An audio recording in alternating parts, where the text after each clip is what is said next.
அமெரிக்காவுக்கும் ரஷ்யாவுக்கும் யூரோப்புக்கும் பல்லாயிரக்கணக்கான பிரச்சனைகள், அரசியல் மனக்கசப்புகள், புவிசார் அரசியல் பதட்டங்கள் மற்றும் கடந்த காலங்களில் பனிப்போர் நிலவிய போதிலும் விண்வெளித் திட்டங்கள் மற்றும் விண்வெளி ஆராய்ச்சியில் அமெரிக்காவும் ரஷ்யாவும் யூரோப்பும் இணைந்து செயல்படுகிறது என்பது உங்களுக்குத் தெரியுமா? ISS என்று அழைக்கப்படும் சர்வதேச விண்வெளி நிலையம்தான் இவர்களின் கூட்டுறவுக்கு மிக முக்கிய காரணம். இந்த மிகப்பெரிய சர்வதேச விண்வெளி நிலையத்தை எந்த ஒரு நாடும் தனித்து நிர்வகிக்க முடியாது. அமெரிக்கா, ரஷ்யா மற்றும் யூரோப் தங்களின் விண்வெளி தொழில்நுட்பத் திறன்களை ஒன்றிணைத்து ISS-ஐ நிர்வகித்து வருகின்றன.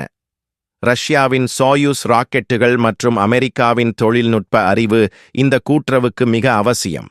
விண்வெளி நிலையத்தை சரியான பாதையில் நிலைநிறுத்த ரஷ்யாவின் தொழில்நுட்பம் தேவை. குறிப்பாக விண்வெளி குப்பைகளிலிருந்து சர்வதேச விண்வெளி நிலையத்தை திசை திருப்பும் சூழ்ச்சிகளைச் செய்ய ரஷ்யன் ப்ராக்ரஸ் ஸ்பேஸ்கிராஃப்ட் என்ஜின்ஸ் பயன்படுத்தப்படுகின்றன.